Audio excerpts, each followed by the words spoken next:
Handics. Miskovics zsákol egyet.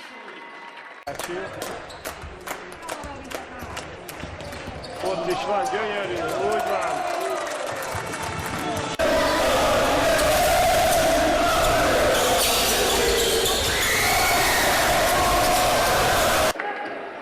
Polyák. És egy Miskovics zsák.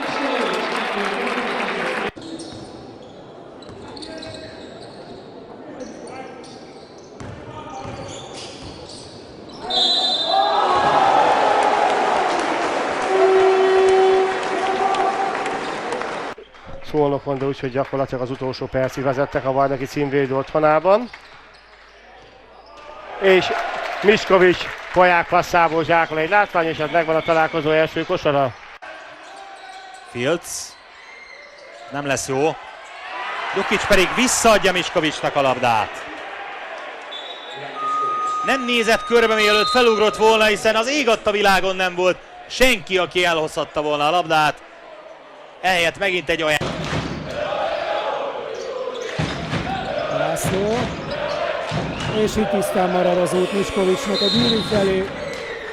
12-12-nél Körmendi időtörés. Egy dupla, illetve az előbbi büntető, és labdát lopnak, tehát most nem volt jó átadás, és a zsákolás a vége. Miskovics húzza bele az egerszegi Gyűrűbe. Figyeltek a vendégek, Miskovics szeretett egy kosarat, akár zsákolhat, és meg is teszik. 19-14. Fekete szerzett labdát Ujáktól, és Miskovics zsákolt egy látványosat.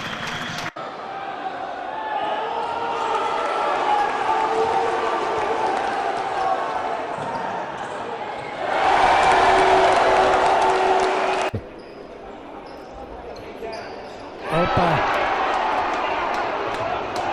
Újabb zsákolás. Miskovics.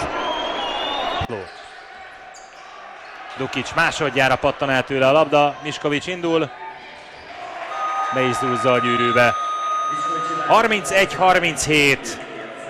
Ahelyett, hogy előnyből jöhettünk volna ki.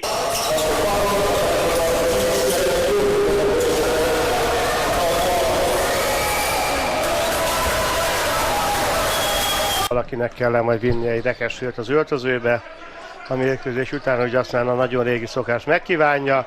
Miskovics szerez labdát, tehát hozzátett újabb. 2 pontot a Nyíregyházi 91-hez meg is van, 93. Miskovics sem bízta a véletlenre. Bezúzta a labdát a Gyűrűbe, 93.